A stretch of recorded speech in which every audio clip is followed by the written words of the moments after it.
मी आज अमरावती जिल्हा आणि यवतमाळ जिल्ह्याच्या प्रवासामध्ये आहे आणि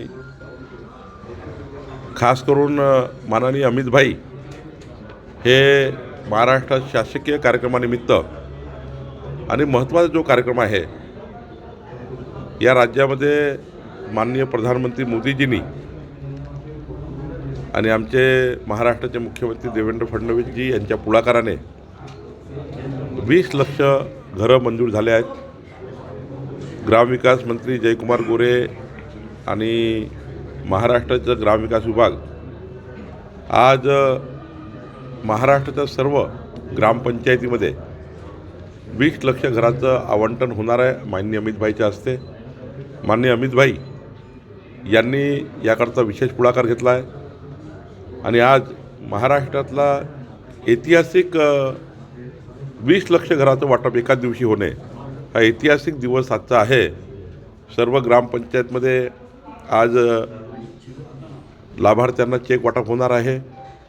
28,000 ग्रामपंचायतमध्ये आज कार्यक्रम आहे आणि अमितभाईच्या हस्ते आज महाराष्ट्रामध्ये हा ऐतिहासिक कार्यक्रम होत आहे. आम्ही त्या जिल्ह्याचे पालकमंत्री त्या जिल्ह्यामध्ये ग्रामपंचायतमध्ये असणार आहोत आणि सर्व आमचे आमदार खासदार लोकप्रतिनिधी या कार्यक्रमाला हजर असणार आहे.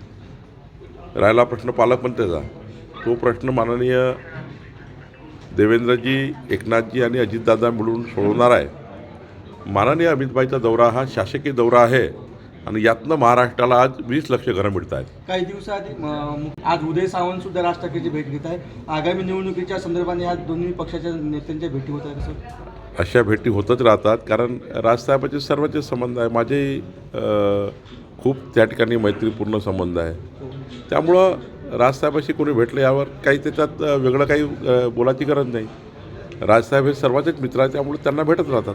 सर, अण्णा हजारे पुन्हा आक्रमक झालेले आहेत. कोकाटे असतील मंत्री किंवा मग धनंजय मुंडेंचा राजीनामा देण्याची त्यांनी आता मागणी केली. कोणी? अण्णा हजारे. माननीय अण्णा हजारे साहेब यांनी जी मागणी केली आहे त्याबद्दल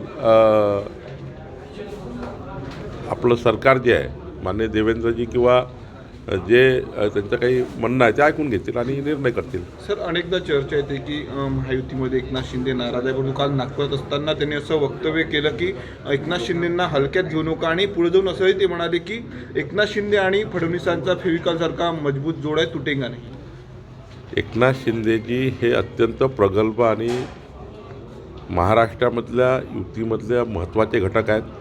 मुख्यमंत्री म्हणून त्यांनी प्रचंड चांगलं काम महाराष्ट्रात केलं आहे आणि आताही उपमुख्यमंत्री म्हणून आणि महत्त्वाचे मंत्रालय त्यांच्याकडे आहे. एकनाथ शिंदे हे महायुतीला मजबूत करण्याकरता काम करतात, त्यामुळे त्यांचा विधानाचा अर्थ वेगळा काढू नये. खरं तर विरोधकाला नामोहरण करण्याचं काम एकनाथ शिंदेजी नेहमी केलं आहे. हिंदुत्वाच्या विचाराचा वसा घेतलेलं काम एकनाथ शिंदे करतात आहे. हिंदू हृदय सम्राट बाळासाहेब ठाकरे यांच्या विचाराची शिवसेना पुढे नेण्याचं काम एकनाथ शिंदेजी करत आहे. त्यामुळं महाराष्ट्रामध्ये भाजप सेना युती अधिक मजबूत झाली आहे. आमचे मुख्यमंत्री देवेंद्र फडणवीसजी, एकनाथ शिंदेजी ही आमची भाजप सेना युती जी आहे हे पुढच्या काळात अजून मजबूत होईल आणि आता तर अजित पवारजी आमच्यासोबत आहे, त्यामुळं एक चांगलं महायुती आमच्यासोबत आहे. प्रचंड बहुमत आहे. आत्ता हे राजकारण नको आहे. लोकांना जे आम्ही निवडणुकीच्या काळात संकल्प दिला होता की आम्ही सत्तेमध्ये आल्यावर महाराष्ट्राच्या जनतेकरता हा अजेंडा पूर्ण करू, म्हणजे जो काही आम्ही जाहीरनामा, संकल्पनामा, विकासनामा दिला होता जनतेला, त्यावर काम करण्याची आज खरी गरज आहे. दिवसभर राजकारण, यांनी हे म्हटलं, त्यांनी ते म्हटलं, तो इथं गेला, तो तिकडे गेला, याच्यापेक्षा आमच्या पूर्ण अजेंडा आहे माननीय देवेंद्र फडणवीस सरकार, आमचं सरकार पारदर्शी चालवणे, गतिमान सरकार चालवणे, जनतेला दिलेले आश्वासनं पूर्ण करणे, याकरता आमचा कल आहे. आता आम्हाला फार राजकारणात पडायचं नाही आहे आणि पार्टीबाईच्या राजकारणातही पडायचं नाही आहे, गटबाईच्या राजकारणातही पडायचं नाही आहे. आम्हाला समाजाच्या शेवटच्या माणसासाठी काम करायचं आहे. हा महाराष्ट्र विकसित महाराष्ट्र व्हावा याकरता काम करायचं आहे. सर, की आता विधानसभेच्या निवडणुका संपलेल्या, स्थानिक स्वराज्य संस्थांच्या निवडणुका आता येणार आहे. गावागावांमध्ये फक्त आता भाजप दिसणार आहे आणि जो भाजपसोबत राहील त्यांनाच निधी मिळेल असं त्यांचं वक्तव्य आहे. साहजिक अशी भावना असते की भारतीय जनता पार्टी हे आमच्या गावातलं जे युनिट आहे हे मजबूत झालं पाहिजे. प्रत्येक पक्षाची भावना असते, आमच्याही पक्षाची भावना आहे. पण शेवटी निवडणुकीमध्ये महायुतीचा जेव्हा विचार होईल तेव्हा महायुतीचा विचार सुरेश होईल. धसांनी पण आपापले पक्ष हा मजबूत करण्याचं काम आपण करत राहतो.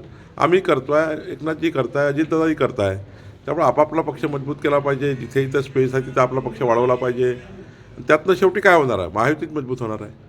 भाजपसोबत राहणाऱ्या लोकांनाच फक्त निधी दिला जाईल असं बोलतायत. नाही, असं नाही आहे. आम्ही माननीय मुख्यमंत्री देवेंद्र फडणवीसजींनी सभागृहात सांगितलं की सर्वच पक्षांसोबत घेऊन पुढे जायचं आहे. सुरेश धस देशमुख कुटुंबाची भेट घेणार आहे. सुरेश धस आज संतोष देशमुख ते कुटुंबाची ठीक आहे, भेटी घेतल्या पाहिजे, त्याला काही प्रॉब्लेम पण यापूर्वी त्यांनी मुंडेंची भेट घेतली होती. आता त्यांनी